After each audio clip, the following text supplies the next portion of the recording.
कि आप सभी जिस भी प्रोफेशन में हैं, भले ही गांव में हो या शहर में हो, आप आगे आएँ और इस बिल का पुरजोर विरोध करें। और इसके अलावा और भी जो आपके सामाजिक अन्याय के खिलाफ बात हो रही है, आप सड़कों पे आके या आप जहाँ पे भी हों, आप इस चीज़ का विरोध करें। मुझे ऐसा लगता है कि हमें उस ब्राह्मणिकल मशीनरी की तरफ ध्यान ना देकर, और या जो भी विरोध देख रहे हैं, अगर आरक्षण का मतलब बस SC ST का माना जाता तो आज उन्हीं की जो सांसद है उमा भारती, उनको आके मीडिया में ये चीज़ बोलना पड़ रहा है कि OBC महिलाओं को आरक्षण दीजिए। अनुप्रिया पटेल ने भी इस बात को बोला है। तो यदि ये SC ST तक ही लिमिटेड रहता तो कैसे उन्हीं के सांसद इस चीज़ को कंडेम करते। तो ये OBC समाज से ये भी एक निवेदन है, पहले वो जागरूक नहीं थे, इसलिए हमें मंडल कमीशन को लागू करने में इतना समय लग गया है। लेकिन अब जो समाज आ रहा है वो एक ब्राह्मणिकल माइंडसेट से उतरकर आगे उठकर वो जय भीम, जय फूले और जय पेरियार के नारों पर आगे बढ़ रहा है। देश को आज़ाद हुए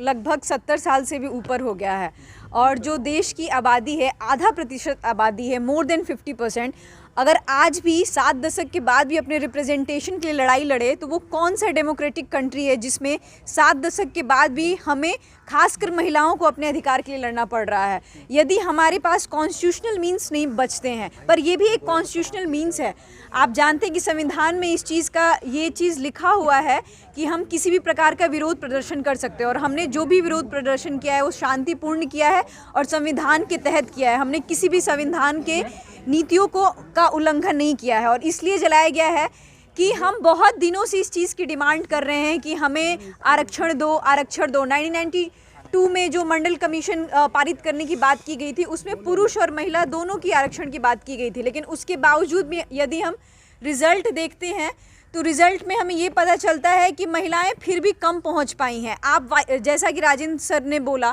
कि वाइस चांसलर कितने हैं, और हैं भी तो उसमें से महिलाएं कितनी हैं, प्रोफेसर्स कितने हैं। असिस्टेंट प्रोफेसर की आज संख्या देख लीजिए, 9% बस ओनली असिस्टेंट प्रोफेसर्स हैं, और उसमें से OBC प्रोफेसर्स कितने हैं। मैं दिल्ली यूनिवर्सिटी के इतिहास विभाग से पढ़ाई की हूँ, उसमें से जब मुझे कोई एक आदमी सड़क पे नहीं उतरा इस बिल को लेकर, आपको क्यों लगता है कि पिछड़े इसका विरोध करेंगे?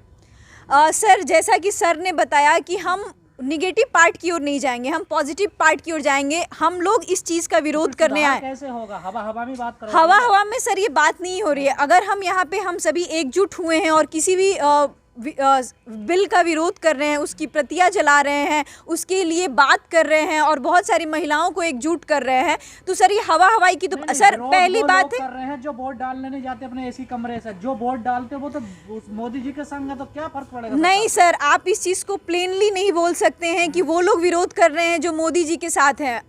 हम जैसी बहुत सारी महिलाएं हैं मोदी जी के साथ नहीं, जो लोग वोट नहीं डालते। सरकार वोट से डरती है ना। जी सर, जो वोट डालते हैं वो मोदी जी के साथ है सारे लोग। नहीं सर, आप इस चीज़ को प्लेनली नहीं बोल सकते हैं कि वो लोग विरोध कर रहे हैं। बहुत सारी महिलाएं हैं, बहुत सारे पुरुष भी हैं जो लोग इस सरकार के खिलाफ बहुत सालों से आवाज़ें बुलंद कर रहे हैं, और वही लोग इस मूवमेंट का आह्वान भी कर रहे हैं, और हम सब उनके साथ हैं। पिछड़ों को समझाने के लिए क्या कर रहे हैं आप लोग, पढ़े लिखे लोग? पहली बात है सर, पिछड़ों को समझाने के लिए हम संवैधानिक तरीका बता रहे हैं, हम उनको एजुकेट कर रहे हैं, हम उनको अवेयर कर रहे हैं कि ये मूवमेंट हमारा है, हम सारी महिलाओं के लिए हैं। तो हम एजुकेट, जैसे बाबा साहब ने कहा था, एजुकेट, एजिटेट एंड अवेयरनेस, तो हम उस तीनों चीज़ के मामले कि हम संगठित होकर बाबा साहब के पथ पर चल के हम सारी महिलाओं को और सारे OBC समाज के, और इसमें हम कोशिश करेंगे कि SC ST के भी समुदाय, जब पूरा बहुजन समुदाय इस बिल के खिलाफ इकट्ठा होगा तो ये मूवमेंट हमारा और भी मजबूत होगा। तो हम इस चीज़ में हम बाबा साहब के नक्शे कदम पर चलते हुए, आरक्षण का मतलब सिर्फ समझते हैं पिछड़े, खास करके ये दलितों का, SC ST। आरक्षण जहाँ शब्द नाम आया ना, वो समझते हैं सब ये उसके लिए है, SC ST के लिए। नहीं सर, देखिए, अगर आरक्षण का मतलब पिछड़े ये समझते तो आज जो भी आप थोड़ा बहुत या जो भी विरोध देख रहे हैं, अगर आरक्षण का मतलब बस SC ST का माना जाता तो आज उन्हीं की जो सांसद है उमा भारती, उनको आके मीडिया में ये चीज़ बोलना पड़ रहा है कि OBC महिलाओं को आरक्षण दीजिए। अनुप्रिया पटेल ने भी इस बात को बोला है। तो यदि ये SC ST तक ही लिमिटेड रहता तो कैसे उन्हीं के सांसद इस चीज़ को कंडेम करते? क्यों नहीं बैठी अनुप्रिया पटेल?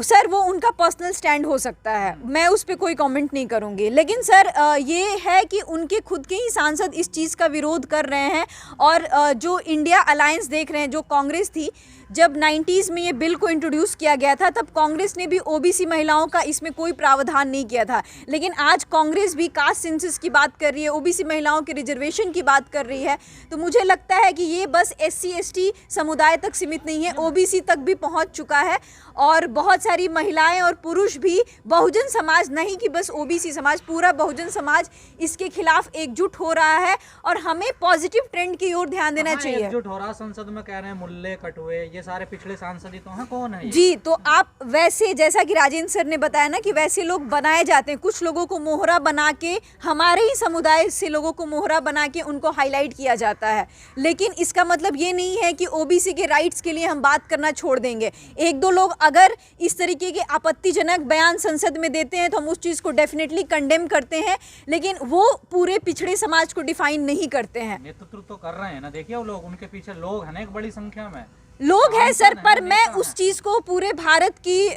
ओबीसी महिलाओं को नहीं देखती हूँ कि जो भी सांसद ने आपत्तिजनक कमेंट किया है, मैं उसमें अपना प्रतिनिधित्व नहीं खोजती हूँ, ना ही ओबीसी समाज खोजता है। तो मुझे लगता है कि ऐसे सवाल यह है, इन नेताओं को क्यों समझ में नहीं आता, जब आप लड़ सकती हैं वो पिछड़ों के अधिकार के लिए, तो और जो सत्ता में है, पावर में, वो क्यों नहीं लड़ रहे?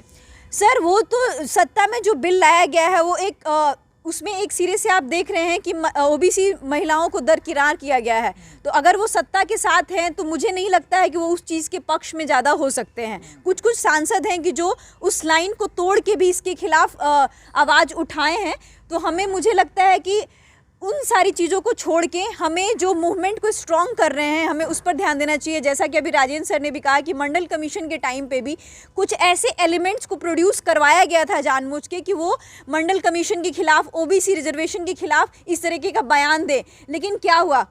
जो मंडल कमीशन की सिफारिशें थी पार्शियली लागू हुई, लेकिन हुई ना, और उसी की बदौलत हम सारी लड़कियाँ इस DU JNU जैसे एजुकेशनल इंस्टीट्यूशन में पढ़ पा रही हैं। तो मुझे लगता है कि अगर हम पॉजिटिव इम्प्लीमेंटेशन की तरफ ध्यान देंगे, अगर उस समय भी हम इस चीज़ पे मंथन करने पे ज़्यादा कोशिश करेंगे कि हमारे ही समाज के लोग विरोध कर रहे हैं, तो शायद आज मंडल कमीशन भी हमारे बीच में नहीं आता, और आज ओबीसी रिजर्वेशन जो हमारे बीच में है 27% जो भी मात्रा में है वो भी नहीं आता। तो मुझे ऐसा लगता है कि स्लोली, और जो भी है आज, लेकिन ये मूवमेंट स्लो के तौर पे नहीं है, मैं इस मूवमेंट को बहुत ही एक पुरजोर की तरीके से देखती हूँ, और मुझे लगता है कि मेरे हिसाब से ये मूवमेंट बहुत स्ट्रांग है, बिकॉज उस समय जब भी बिल आया था तब महिलाएं इतनी जागरूक नहीं थी। मैडम, महिलाओं का मुद्दा है, ओबीसी महिलाओं से रिलेटेड, यहाँ पर भी पीसी की गई, एक आप दिखाई दी, और तो महिलाएं यहाँ पर दिखाई नहीं दी। सर हमारी पूरी कोशिश रहेगी, आज ये इतना बड़ा प्रेस कॉन्फ्रेंस हो रहा है और जितने भी बहुजन मीडिया के लोग हैं हमारे समक्ष खड़े हैं, मैं उन सभी का धन्यवाद ज्ञापन करना चाहती हूँ और इस मीडिया के माध्यम से बोलना चाहती हूँ, खासकर ओबीसी महिलाओं से, और ना ही बस इसमें अर्बन महिलाएं शामिल हो, मैं ग्रामीण महिलाओं से भी अनुरोध करती हूँ कि वो जहाँ भी हैं, जिस भी तरीके के प्रोफेशन में है, चाहे वो घर के ही कामकाज में क्यों ना व्यस्त हो, लेकिन इस बिल का विरोध करें। जिस तरीके से भगवतिया देवी जब संसद में पहुंच सकती है, तो आप भी संसद में पहुंच सकती हैं। तो आप यह मत समझे कि आप पढ़ी लिखी नहीं है। संसद में उन्हें तो मंदिर पहुंचाया जा रहा है ना, देखिए उन्हें संसद का कोई लेकिन सर हम कोशिश करेंगे कि वो यूनिवर्सिटीज में पहुंचे, जुडिशरी में पहुंचे और संसद में पहुंचे, उन्हें मंदिर में पहुंचाने की कोशिश। पिछले तो मंदिर बनवाने की बात कर रहे हैं, हिंदू राष्ट्र बनाने की बात कर रहे हैं, देखिए डेफिनेटली कर रहे हैं, उसमें कुछ सेक्शन जो हैं वो कर रहे हैं, लेकिन जैसा कि सर ने ही अभी कोट किया, मेरे पास उतना पॉलिटिकल एक्सपीरियंसेस नहीं है, लेकिन मैं बहुत सारे एक्टिविटीज़ को फॉलो करती हूँ, और जिस तरीके से ओबीसी SC ST समाज एक तरह हो रहा है और एकजुट हो रहा है, तो मुझे ऐसा लगता है कि उस चीज़ को और उसके उन कंट्रीब्यूशन को उन सांसद और जो भी लोग हैं उसके उनके जो कंट्रीब्यूशन को छोटा नहीं किया जाए। आपको क्यों लगता है कि जो ओबीसी है और SC ST एक साथ आ रहे हैं बहुजन बनने, कहाँ आपको नजर आता है, किन आंकड़ों का आप ये जो आधार आप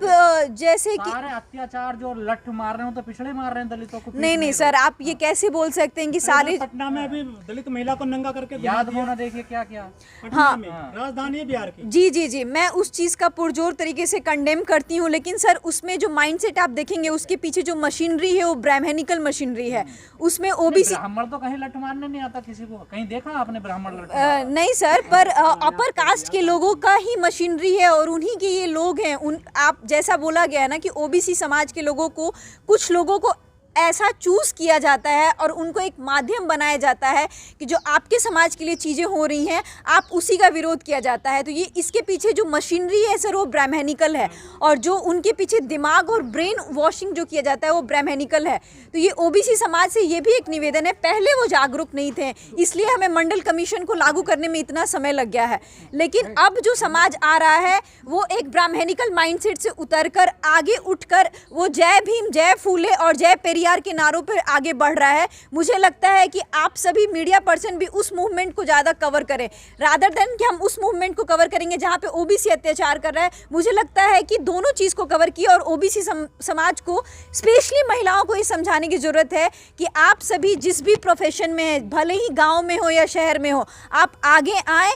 और इस बिल का पुरजोर विरोध करें। और इसके अलावा और भी जो आपके सामाजिक अन्याय के खिलाफ बात हो रही है, आप सड़कों पे आके या आप जहाँ पे भी हों आप इस चीज़ का विरोध करें। मुझे ऐसा लगता है कि हमें उस ब्राह्मणिकल मशीनरी की तरफ ध्यान ना देकर हम पॉजिटिव जो डेवलपमेंट जो बहुजन समाज कर रहा है, जैसा कि राजेंद्र सर ने, क्या संदेश देना चाहेंगे आप? पिछड़ों के लिए मैं संदेश देना चाहती हूँ कि आज़ादी के 7 दशक बीत गए हैं, अगर आप अभी भी जागरूक नहीं हो रहे हैं तो ना ही आपकी महिलाएं और ना ही आप संसद तक पहुंच पाएंगे, ना ही आप जुडिशरी में पहुंच पाएंगे, ना ही आप एकेडमिक्स में पहुंच पाएंगे। तो मेरा सारे पिछड़े लोगों से, पुरुष हो या महिलाएं हो, खासकर महिलाओं के लिए मेरा अनुरोध है और संदेश भी है कि आप सभी जागरूक हों, पढ़ें, अपने बच्चों को पढ़ाएं और हर सेक्टर में अपनी भागीदारी को मजबूत करें। लेकिन मेरा सवाल है, जो नवनीत राणा हैं अमरावती से सांसद हैं, उन्होंने जाति चोरी करी, एससी के दम पर वो संसद में पहुंच गई, ऐसे मामले बढ़ेंगे क्या जिस तरह से लागू हो रहा है आरक्षण बिल? सर अगर इसमें ओबीसी महिलाओं को रिप्रेजेंटेशन नहीं दिया गया है तो आप खासकर जैसे शरद यादव ने भी कहा था कि उस समय भी जब ये बिल आया था और उस चीज़ का शरद यादव, लालू प्रसाद यादव और मुलायम सिंह यादव ने विरोध करते हुए कहा था कि अगर ये बिल पारित हो गया तो उसमें सवर्ण महिलाओं की भागीदारी बढ़ेगी। तो यदि अगर ये बिल संसद में लागू हो गया तो डेफिनेटली इस तरह की वारदात बढ़ेंगे, जाति चोरी के मामले बढ़ जाएंगे, क्या लग रहा है आपको? मुझे लगता है कि अगर ओबीसी महिलाओं को उनका शेयर नहीं मिलेगा तो शायद बढ़ सकता है।